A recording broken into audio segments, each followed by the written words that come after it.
polling that we were showed, it also proved that celebrity endorsements just do not work. Now, rapper Cardi B was so upset that people don't care what she thinks about politics, she posted this message before having to delete it a few minutes later.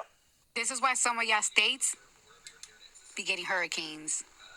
That's all I'm gonna say. Pretty disgusting stuff. Florida, Louisiana, Texas, and North Carolina had all just been called for Trump just before she tweeted that.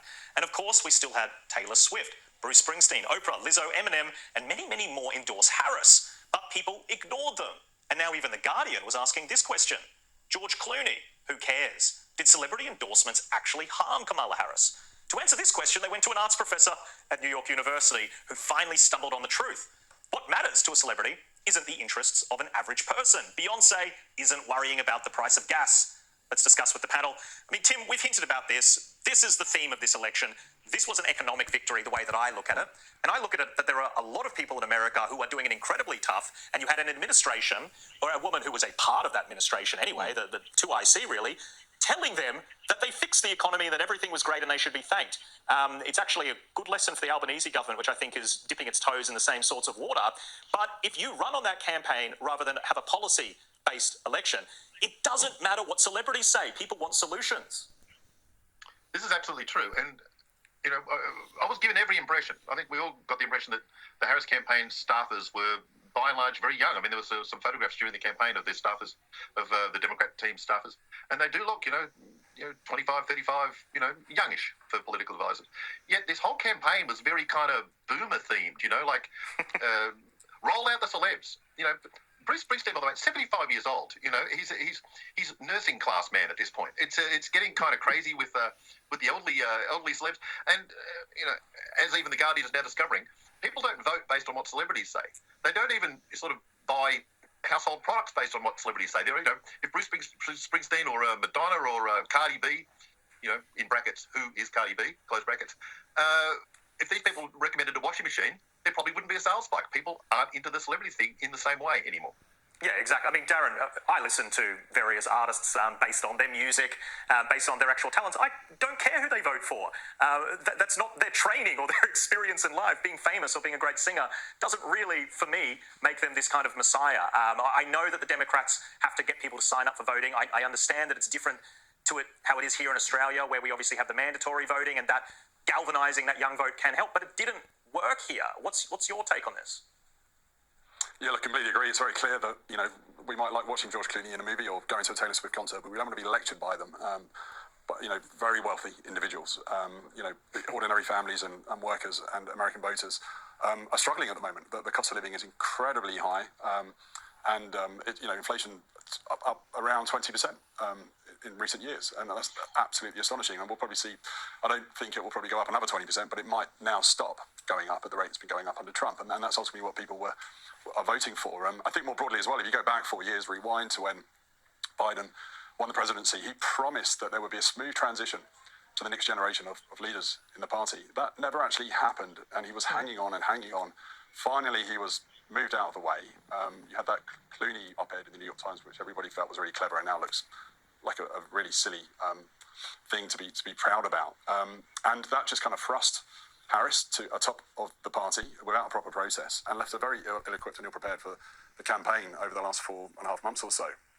And that's ultimately cost them as well, because they were coming up against a candidate in Trump who clearly has a very firm grip on the electorate and their concerns and what's on their minds.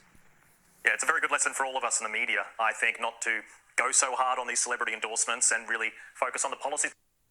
I'm sure I'll come up with something to make me feel good again. But right now, today, it's hard. I'll be honest with you. And the hardest thing is that I look across this country and tens of millions of people fell for this, and it's depressing. I'll snap out of it, but I'm in a very, very dark tunnel right now.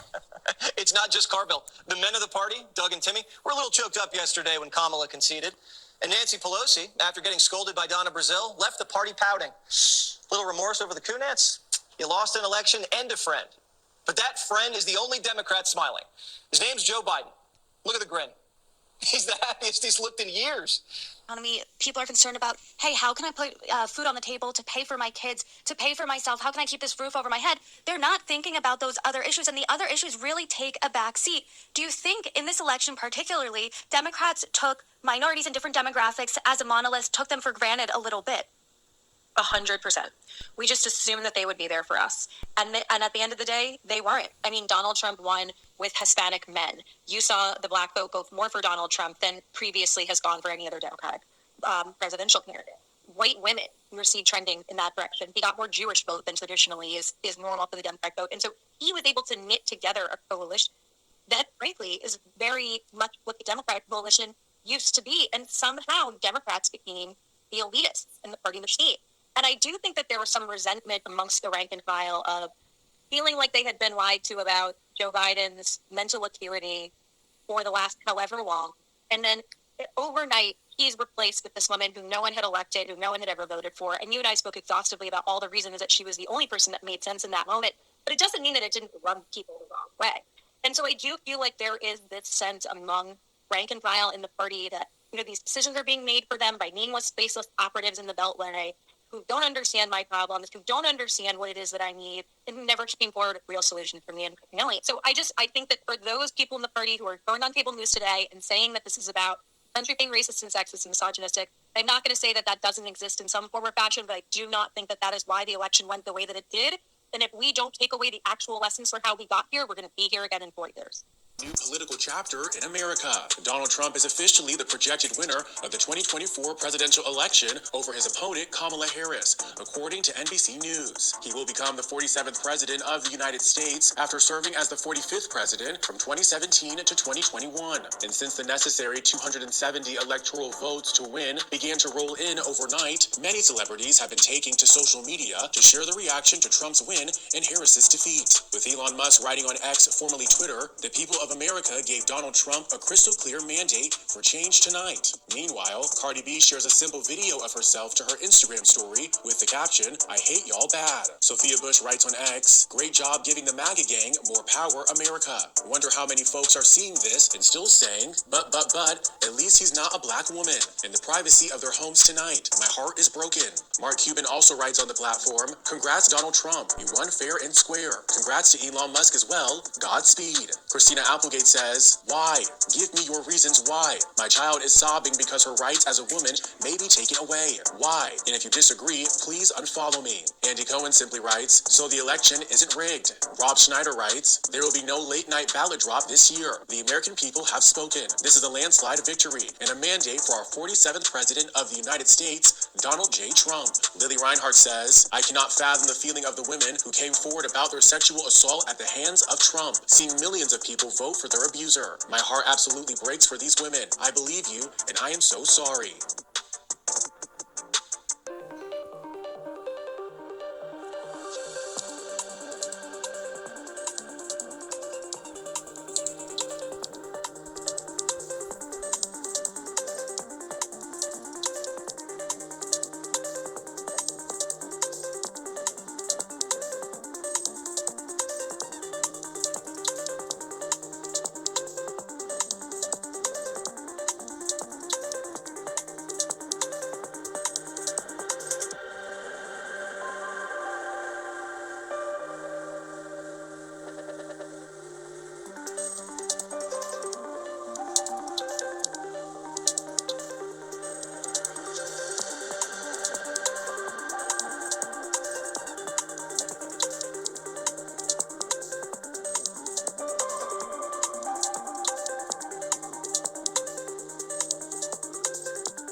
Doing something I never thought I'd do.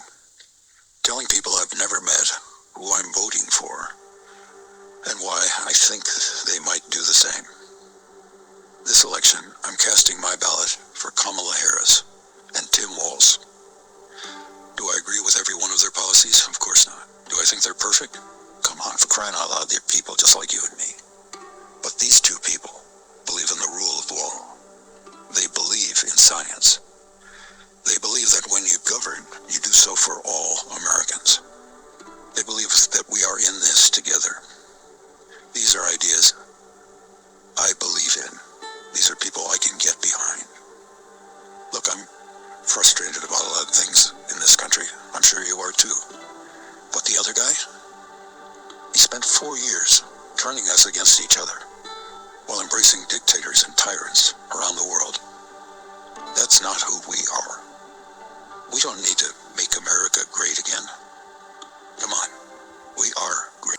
Who got behind Kamala Harris. Well, they're all losing the plot now. Can you believe it? The woman we backed, we thought that we as celebrities would be able to tell everyone what to do and they would just fall into line. Well, of course, that is not what happened. And in particular, it seems to be rappers who are having a bit of a meltdown. One of them was Cardi B. Now, Cardi B came out on stage at a rally just last week, gave a speech endorsing Kamala Harris, which was quite funny, actually, because she was meant to read it off of a teleprompter, and then the teleprompter broke down, and she stood there not knowing what to say. So someone had to take up a mobile phone so that she could read the speech, because, you know, that's an authentic endorsement, isn't it? But knowing now that Donald Trump has taken what she thought should happen, well, she's responding calmly. This is history, Cardi. When you, I swear to God, I'm academics. I'm sick of you. I'm sick of, get away from me. I'm gonna bring your hats. Is it any wonder that people didn't take the word of this woman for who they should vote for? And another rapper, Azalea Banks, who likes to stir up a bit of controversy online, she's a pretty good troll, but she had endorsed Kamala Harris, had said on X that she was going to vote for Kamala Harris. Well, she's now said, sorry, gotcha. She's posted a photo on X of her ballot paper showing that she did, in fact, actually vote for Donald Trump. How good is that? I mean, she, like a lot of the country, I think, woke up. You can see it there. She's filled in Trump, just posted it, said, sorry, I lied. She woke up and went, no, I got this wrong. I don't think she was the only one. It's the first time I realised that a rapper like Azalea Banks has so much in common with Jill Biden. Joe Biden. I think they did the same thing. I'm pretty sure that they did vote for Trump, but this is One person? No. Shut the up, Gary. Last time, only a few thousand votes kept Trump out of office. And this time, we will hold you personally responsible, Gary.